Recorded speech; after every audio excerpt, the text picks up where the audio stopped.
ചെറുപ്പക്കാരായ യുവാക്കളോട്, കുട്ടികളോട്, എല്ലാവരോടും എനിക്ക് പറയാനുള്ളത്, നിങ്ങൾ നിസ്കാരം ഒരൊറ്റ വക്കത്തും ഖളാ ആക്കരുത്.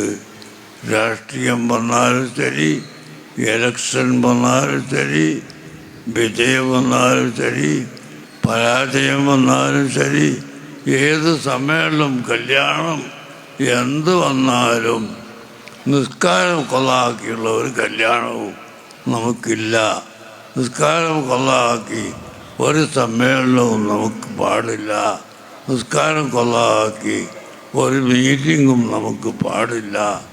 അതുകൊണ്ട് നമ്മളെല്ലാവരും കൃത്യമായി നിസ്കരിക്കണം.